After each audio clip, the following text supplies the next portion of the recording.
asesinato del año 97, que sacudió a toda la República Argentina, a toda, al ambiente político, al ambiente periodístico. De lo único que se hablaba en ese veraneo en Pinamar fue del asesinato de José Luis Cabezas, Esteban. Sí, es un documental que tiene, obviamente, mucho material de archivo, es un documental que busca volver a reformular de diferentes maneras y reconstruir el crimen de José Luis Cabezas, de este fotógrafo que fue bastante... Hay un montón de detalles del crimen que fueron bastante complicados y se supieron al tiempo, claro, no en el momento. Y tenemos una nota para hablar del tema y para poder ahondar en la forma en la que está construido este documental, que ya lo vimos antes, hace un año y medio más o menos, y es muy interesante también saber cómo se construye un documental y la investigación que hay atrás de un producto de esta calidad en Netflix. Tal cual. Vos sabés que tuve la oportunidad de verlo anoche, atento a la posibilidad de hacer esta entrevista, esta nota, y quedé impactado, ¿no? Con la persona con la que estaba viéndolo. También la construcción del documental, del material en sí, el alternar el hecho en sí mismo, que fue el homicidio de Cabezas, con lo que pasaba políticamente en esa época en Argentina, qué representaba Pinamar en esa segunda parte de la década del 90. Bueno, todos estos detalles se lo queremos preguntar a su director, el director del documental. Se llama Alejandro Harman y está en línea con nosotros. Alejandro, bienvenido. Esto es Aire de Santa Fe, el programa Algo que Decir. Esteban y José, te saludamos. ¿Cómo estás? Bien, ¿cómo andan? Buen día. Bien.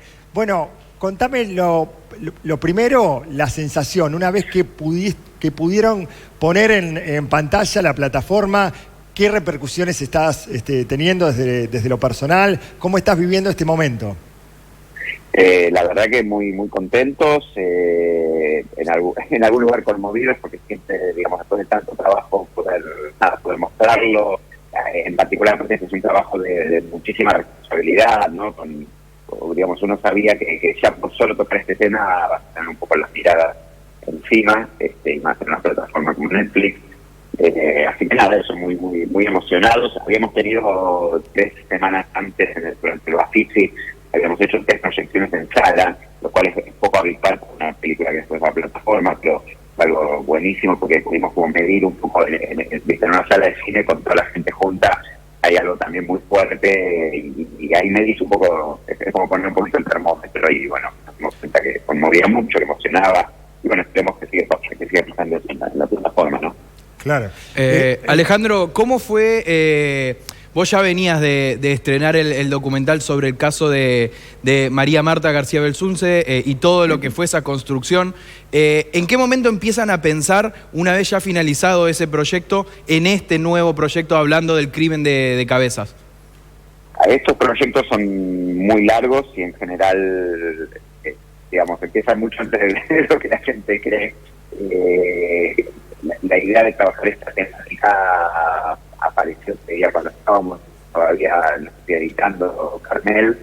Yo en particular venía con mucho interés de tocar los 90 o el 2001, toda esta época siempre me interesó mucho desde hace muchos años, y a su vez Vanessa Ragone, que es la productora tanto de Carmel como del fotógrafo, ella me acercó un libro de Alejandro Becchi, que es el abogado de la familia Cabezas, a quien ella conocía, y me dijo, mira, acá hay una historia buena, interesante. Y bueno, después también con una amiga guionista que se lo había cruzado a Dualde en unas vacaciones, y veníamos hablando de Chabrán, como varias cosas venían ahí dando vueltas al mismo tiempo, pero hace un montón.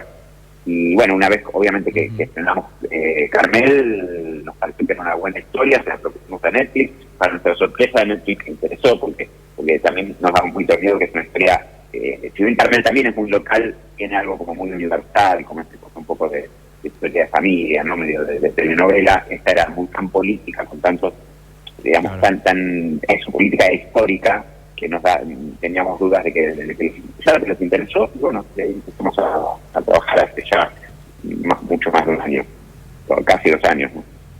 Alejandro, ¿qué querías contar o qué querías recordar que no se haya dicho sobre el caso Cabezas? ¿Qué querías mostrar, pasado tanto tiempo, sobre el homicidio del fotógrafo?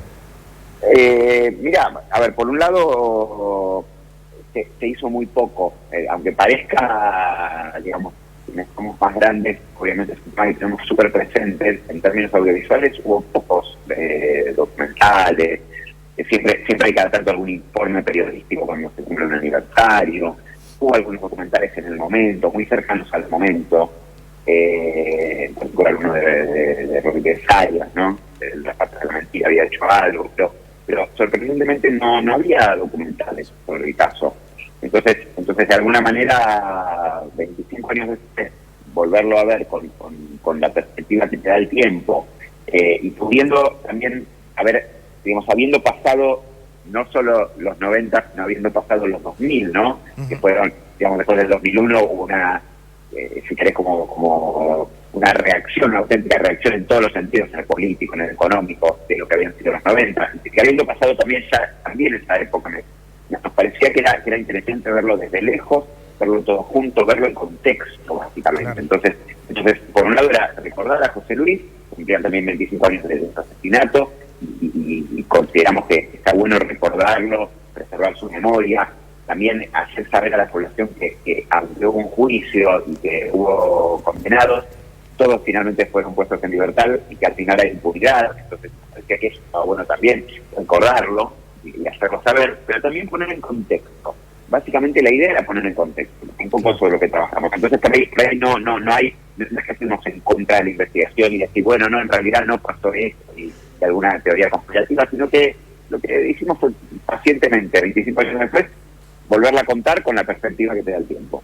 Alejandro, ¿cuál fue la repercusión de la familia de José Luis Cabezas una vez que vos les presentaste o que ellos pudieron ver el documental? Estamos todavía esperando las repercusiones de que, a ver, tengo mi gran contacto es Javier Michi, entonces sé que ha sido bien recibido, creo que ha sido bien recibido. Es muy doloroso para ellos, pero esto, porque es fuerte y bueno, eso. Sé que a Gabriel le gusta muchísimo, que eso para mí es muy importante, y bueno, estoy todavía esperando. La verdad es que se presentó hace pocos días, entonces estamos como todavía esperando más repercusiones, pero en general creo que son cosas positivas. ¿Tuviste que tener algún cuidado con algún dato, alguna información? ¿O cómo se hace para tratar desde el punto de vista audiovisual algo tan delicado como es el asesinato de una persona? Bueno, totalmente. Y en este caso, digamos, todos los asesinatos son delicados y todos los asesinatos son terribles y siempre hay una víctima y siempre hay gente que sufre. En este caso, además, se le suma un nivel de esfera pública, ¿no? Es un caso que fue el asesinato, pero además fue un caso político donde se jugaron montones de otras cosas. Entonces son muchas las cuestiones que están implicadas. Nosotros tomamos una decisión, que es un poco lo que te decía recién hace un rato, que en este caso, por suerte, se hizo justicia, más allá de que hoy haya impunidad, sí se hizo justicia y sí se encontró a los responsables, sí se los condenó, por lo menos a los responsables materiales. Entonces nosotros decidimos ir por ese camino, seguir el camino de la justicia y contar cómo se llegó a esa justicia y dar por sentado que esa sentencia es un poco la verdad a la que se llegó, es la verdad judicial. Obviamente la verdad judicial no necesariamente es la verdad absoluta de lo que pasó, siempre van a quedar dudas, no hablo en casos en particular, sino en cualquier situación que termine judicializándose, pero es una verdad que hace bien a la sociedad, porque es la manera de cerrar las cosas que tenemos como sociedad, llegar a la justicia. Entonces nosotros decidimos tomar ese camino. Por supuesto que cuando estás investigando este tipo de cosas aparecen otras off the record, gente que te dice esto no es así, otra persona no era de esta manera, como se la pinta. Uno podría haber hecho, digamos, nosotros en Carmel, por ejemplo, que es la serie sobre María Marta, entonces decidimos tomar todas esas versiones y darlas un poco por igual y dudar cuál es la versión verdadera, porque la justicia nos expidió. Pero en este caso decidimos seguir una línea. Entonces, de alguna manera dejamos de lado muchas teorías. Hay muchas teorías conspirativas, desde la CIA implicada hasta la clásica de que sabrán estar en una isla del Caribe, ¿no? Tomando un bikini. Todas esas nosotros un poco las dejamos de lado y fuimos por otro lado, fuimos por la memoria, fuimos por reconstruir una época y por hablar de una época.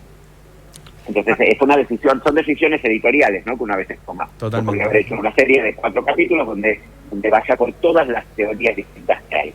Y hay muchísimas. Pero bueno, la idea es también dejar el tema y que la gente se haga sus propias preguntas, que investigue y que busque un montón de información por ahí. Y hay muchísimos libros escritos, así que todo eso le queda al público, si se hace más preguntas que de lo que nosotros respondemos en el documental, ¿no? Creo que lo interesante es eso, ¿no? También, Alejandro, muchos que habíamos olvidado algunos detalles del caso, o revivir lo que fue una época política determinada para la Argentina, un contexto, la disputa entre Menem y Duhalde, la disputa entre Cavallo y el propio Alfredo Sabrán, que queda reflejado en el documental y en el material que ustedes están presentando.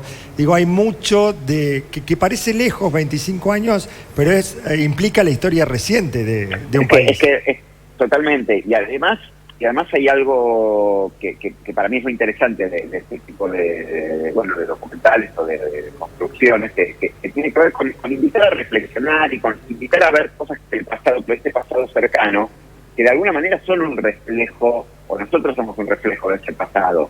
Entonces está bueno con la perspectiva, por eso insisto con la perspectiva. Hoy estamos en un lugar donde está bueno volver a visitar esto y ver qué pasó en lo político, cómo se pudo haber llegado a un crimen tan aberrante cuando veníamos de la recuperación de la democracia y pensábamos que eso no podía pasar y cómo de repente esas cosas pueden pasar.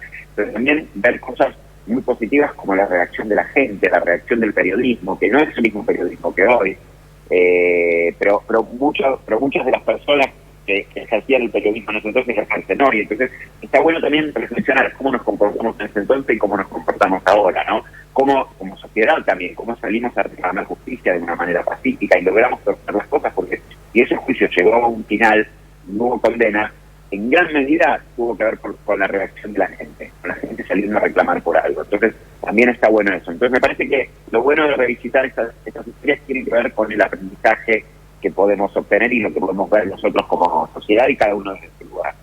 Alejandro, y vos desde lo personal, ¿cómo te impactó? 25 años atrás, ¿dónde estabas? ¿Qué edad tenías? ¿Qué recordás desde tu intimidad sobre el caso Cabezas? Pues tenía 20 y pico de años, era la época del 1-1, y de hecho todo este proceso, cuando empecé a investigar, decía, pero ¿por qué yo no me acuerdo del momento? Y después me di cuenta, no me acordaba del momento porque estaba de vacaciones y en el 1-1 era muy barato viajar y yo había viajado afuera. Entonces creo que estaba en México, donde, y recuerdo que mi primer contacto con el caso tuvo que ver con la marcha de que hubo por el mes, ¿no? El primer mes, que yo había regresado, que es el 25 de febrero del 97, y ahí sí me acuerdo que ahí empecé a entender a un periodista asesinado y empecé a entender la gravedad del asunto. Y ahí, a partir de ahí lo seguí. Pero justamente el momento en particular, en el día que lo trataron, yo no estaba y evidentemente no tuve acceso a la noticia. Pero después fue lo que nos pasó durante los siguientes 3 años, ¿no? Básicamente. Alejandro, ¿qué otro proyecto tenés en mente? Porque ya hiciste el de María Marta, ahora el de José Luis Cabezas. ¿Tenés pensado seguir dentro de esta línea de documentales también ficcionados para Netflix o vas a parar un tiempito? Siempre hay muchas propuestas. Siempre hay cosas ahí dando vueltas. Me estoy yendo a hacer un proyecto afuera, así que me voy a alejar un tiempito de las historias argentinas, que está bueno también porque refresca un poco y también de ver este tipo de cosas también desde otro lugar, en otros idiomas, es divertido. Y siempre van a también hacer ficción y no solamente documentales, pero bueno, ya habrá nuevos proyectos. Hay montones de propuestas y obviamente cuando haces un par de estas que tienen que ver con crímenes, te llaman mucho por los crímenes, pero no es necesariamente lo que lo único que me convoca. De hecho, yo este año en el Bafisi no solo estrené esta película, sino que estrené otro documental que es una película de observación sobre un año en un secundario argentino, que no tiene nada que ver, y es una película sobre adolescentes y cómo son los adolescentes de nuestra época. Así que me interesan también otras temáticas. ¿La respuesta en el Bafisi ¿te gustó? ¿Fue buena? Sí. Con las dos películas fue buenísima. Con la otra es un año entero en el Colegio Nacional de Buenos Aires, ese colegio tan así famoso con tanta historia. Pero en 2018, que es el año que se dio todo el tema de la feria del aborto y toda la cuestión feminista muy fuerte. Entonces, es un pantallazo de adolescentes particulares de este año. Y nada, bueno, las dos películas, por eso digo, una es como un documental del turismo histórico, político, y el otro en otra tónica. Esto lo que digo, a mí me interesa contar historias, entonces de la manera en la que sea, me siento cómodo con eso. Alejandro, gracias por este contacto, felicitaciones por el material, por el documental que han podido realizar. Y bueno, y la recomendación para los que nos escuchan y los que nos están viendo, que se peguen una vuelta por la plataforma, y de verdad que está muy bueno. Felicitaciones. Muchísimas gracias, que tengan buen domingo. Alejandro Harmat es el director de este documental, sí que está en la plataforma Netflix, El fotógrafo y el cartero. Estamos hablando del documental de José Luis Cabezas, Esteban, que se presentó hace unos días, ¿no? Exactamente, hace menos de una semana se estrenó este documental. Y está entre los más vistos, cuarto, quinto creo que está. Exactamente, el documental anterior de este director tuvo mucho éxito, que es el del caso de María Marta, incluso reabrió el debate en la sociedad. Realmente importante, y yo creo que es momento de que también se reabra el debate o se ponga de vuelta en consideración a 25 años lo que fue el asesinato de José Luis Cabezas. O sea, no tomamos dimensión. Un gobernador tomó declaración en el asesinato de Cabezas.